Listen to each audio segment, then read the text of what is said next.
Hello fellow anglers, this is Van Beacham, the solitary angler, coming to you from Taos, New Mexico. You know, there's no doubt about it folks, we are in a drought, a persistent drought. But do not let that deter you from fishing northern New Mexico and southern Colorado this year. The fact is we are having some extremely good fishing the last 2 years. On the Rio Grande Gorge and its tributaries, it's the best fishing I've seen in my entire life. This is as good as it gets the last 2 years, folks. You see, because there's no runoff hardly the last 2 years, the water has stayed low during the great hatches that occur in May and June, and even in July. As opposed to other years, we don't have a lot of runoff. We got clean, cold water. The fishing's been spectacular. This is when you want to be here. Give us a call and I'll take you out personally. That's what a little bit of high stick nymphing will do for you, brother. Beautiful cut bow. Now, moving into the headwaters, probably going to have the best fishing this year over the next month and a half. We have very little runoff. That means move everything back 1 month, folks. I can't emphasize this enough. You need to move everything back a month from normal, just like last year.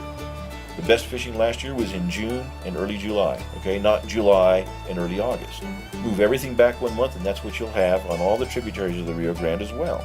Moving over to the Cimarron River on the other side of the mountain, we have a little different situation over there. Now over there we've got a high flow of water coming out of Eagle Nest Dam, 70, 74, 72, in that range. And that has caused the river to be a little tougher for some people, especially the dry fly fishing. But guess what? It's flushing the river. There's a lot of food in the water. The fish are growing. The fish on the Cimarron have grown over 1 inch in the last month just on the feed. They're getting fatter, they're getting longer. When the river goes back down, you're going to see some really good dry fly fishing there as well. Now moving up into southern Colorado on the Culebra and Trinchera Ranch, we have a unique situation where the Culebra is running low out of Sanchez Reservoir.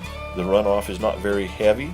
We've got really good fishing going on right now. Despite the bad rap that it's got in the last 2 years of such bad flows coming out of the reservoir that have been kind of murky, the fact is that the fish have still been growing and growing, and we are now at a top end of a cycle where we've had browns growing every year, and we got more big browns this year than we've had in years and years. We're catching a lot of fish over 20 inches this year. So this could be the year if you want a big one.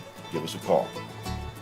On Trinchera Ranch, the great thing about it, the purpose of Trinchera Ranch is to provide us better fishing in the later summer months, late June, July, August. This year, because of the low runoff, you can move that back to June as well. However, it will stay good throughout July and August because the elevation is so high on that ranch. We've got fishing that goes up to almost 10,000 feet there. Actually, we have some lakes that are above 10,000 feet. So there's places we can fish all throughout the summer, and we will not be shutting down if they shut down the forest. You will still have places to fish, and that's the big bonus of going with the solitary angler when you go fishing.